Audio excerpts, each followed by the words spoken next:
इतनी खूबसूरत जिंदगी, एक सुंदर कहानी। मैंने एक शाम को अपने सभी पैसे इकट्ठे किए और 3 बड़ी बड़ी अटैचियों में भर लिए। कुल मिलकर मेरी संपत्ति करीब $2 मिलियन थी। मैं उन 3 अटैचियों को लेकर घर के पास के पार्क में पहुंच गया।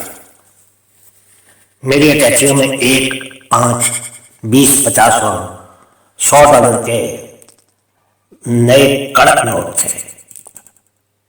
उस दिन मैंने जीवन का सबसे बड़ा फैसला कर लिया था।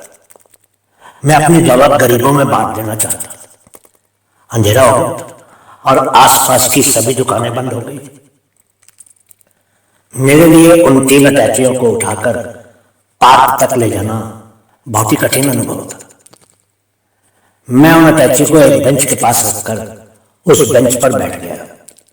उस पार्क की गिलहरियां इतनी शाम को वहां आया देखकर शायद कुछ ज्यादा ही खुश हो गई थी।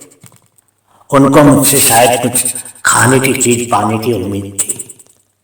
वो मेरे आसपास उछल कूद करने लगी, कुछ तो मेरे कंधों पर भी चढ़ गई।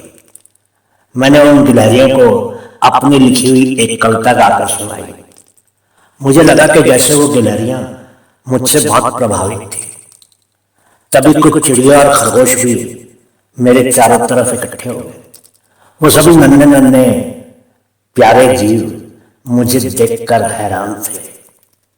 शायद उन प्राणियों ने कभी सोचा भी नहीं था कि मेरे जैसा बहुत ही अमीर आदमी इतना भावुक और संवेदनशील भी हो सकता था।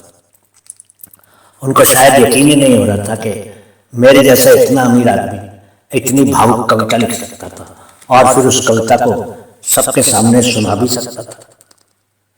मुझे एक ही बात का बहुत अफसोस था। मेरे पास $2 मिलियन नगद थे, लेकिन मेरे उन मूक प्रशंसकों को खिलाने के लिए कुछ भी नहीं। काश के मैं उस दिन पैसों के साथ साथ कुछ पॉपकॉर्न, फल, चॉकलेट और बिस्किट इत्यादि भी ले गया होता। मैंने उन पैसों को गरीब लोगों को बांटने का निर्णय स्थगित कर दिया। मैंने उन पैसों को फिर से बैंक में रखवा दिया। मुझे उन $20 लाख से 12% के हिसाब से हर वर्ष $2,40,000 मिलते हैं। पिछले 30 वर्षों से उस ब्याज से मैं खुद भी खाता हूँ और अपने उन मूक दोस्तों को भी खिलाता हूँ।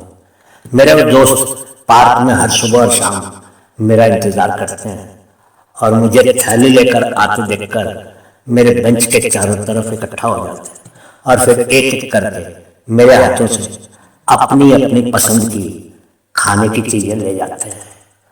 दोस्तों, जरा सोचिए, इससे खूबसूरत जिंदगी और क्या हो सकती है।